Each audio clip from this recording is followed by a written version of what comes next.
Hola, aunque seguimos inmersos en la serie dedicada a Webhook, hoy os traemos un destello con el que podemos ver cómo cerrar la base de datos mediante Webhook. Como nos parecía demasiado simple y aburrido, hemos recopilado todas las formas que tienes para cerrar tu base de datos, sin contar, por supuesto, la de pulsar el botón de encendido de tu ordenador. Vamos a verlas. Método 1. Sería mediante el método quit del objeto 12md. Su forma es esta y podemos añadirle, pasarle tres parámetros. El primero, hace quit prompt, mostrará un cuadro de diálogo que te va a preguntar si deseas guardar cualquier objeto de la base de datos, si se ha modificado, evidentemente. Quit save all guarda todos los objetos sin mostrar ningún cuadro de diálogo y este, evidentemente, no guarda nada. Si queremos hacer un test, se cierra, evidentemente. El segundo método es a través del objeto application, también tiene su propio método quit y también tiene las mismas opciones. Hace quit save all, es el que viene por defecto y funciona exactamente igual que el anterior. Vamos a hacer su test.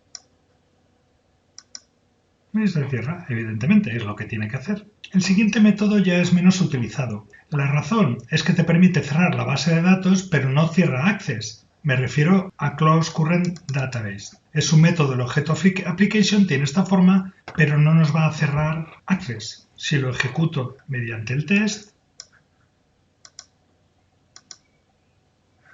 nos ha cerrado la base de datos, pero nos mantiene access abierto. Y por último tenemos el objeto withhook, que tiene esta forma. Como en la mayoría de los casos de uso, es preciso utilizar el withhook key, como vemos aquí en la pantalla. El método que utiliza es como el anterior, es Close Current Database, por lo que se comporta como el anterior. Va a cerrar la base de datos, pero no va a cerrar access. Le he puesto un debug print porque precisa hacer referencia a algo. Podría poner que es igual a una variable. No importa lo que pongamos, porque total es para cerrar. Pero tiene una curiosidad. Si le hacemos un test,